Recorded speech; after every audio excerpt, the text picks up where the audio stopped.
This to this.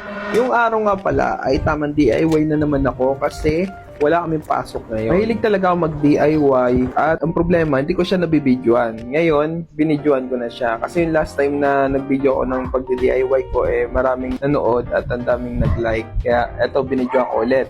Ito yung paddock stand na pang-spooler siya, yung U-type. Ang problema, yung motor ko, L-type dapat. Kaya ito yung sinadya sa akin nung tropa ko na nagbenta sa akin itong paddock stand. Pag bumili ka ng paddock stand, may kasama talaga siyang L-type tsaka U-type. So ayun, balik tayo dito sa ginagawa ko. Kwento ko kung ano yung ginawa ko. Pinaluktot ko lang yung U-type niya para may sabit yung swing arm. Tapos, syempre, para di magasgas yung swing arm ko, lalagyan ko siya ng glue stick. Ganyan lang yung ginawa ko. Lagyan ko lang siya. Lagyan ko muna siya bago ko siya kininis o pininish. Yung itsura niya nung natapos na. Diba? Parang totoo.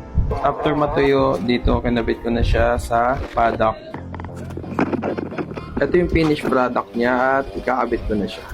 Tingin ko naman matibay ito kasi ang kapal ng bakal niya at naka-full weld. Mukha lang madali nung binibend ko pero umiwi pa ako bago ko nabalik ko yun. Ngayon, madali na maglinis ng kadena at maglinis ng motor.